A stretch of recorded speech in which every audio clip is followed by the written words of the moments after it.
4 মান্থে পা দেওয়ার সাথে সাথে আমার বাবু কিন্তু একটা নতুন জিনিস শিখেছে, সেটি হলো উপর হওয়া। দেখো, ও কিন্তু খুব করে চেষ্টা করে তার সঙ্গে হামাগুড়ি দেওয়ার জন্য। আর সত্যি এই সময়টা দেখতে কিন্তু বাচ্চাদের খুব কিউট লাগে। যাই হোক, আজকে আমি তোমাদের সাথে ছোট্ট একটি মিনি ব্লগ শেয়ার করব শ্রেয়ানের।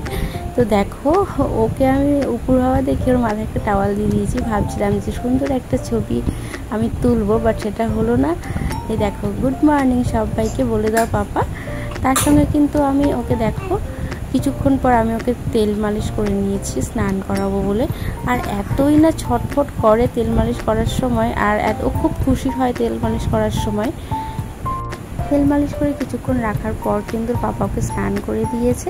স্নান করে দেখো ক্রিম মাখিয়ে দিয়েছে। মানে ও কিন্তু সব থেকে কমফোর্টেবল ওর বাবার কাছেই থাকে। দেখো, কোনো দুষ্টুমি নেই, কান্নাকাটি নেই, কিচ্ছু নেই। আর অন্য সবার কাছে থাকলে তখন কিন্তু কাঁদে।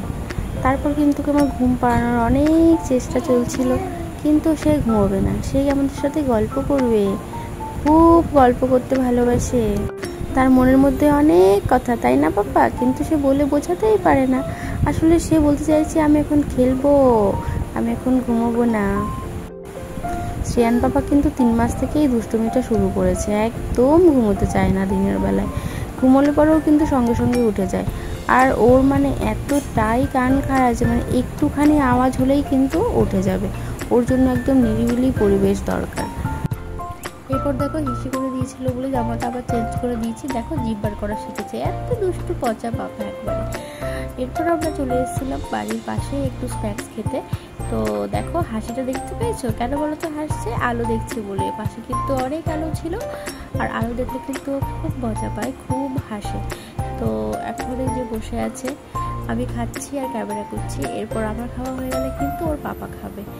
দেখো, ওর এই সুন্দর সুন্দর মুহূর্তগুলো ক্যাপচার করতে আমার ভীষণ ভালো লাগে।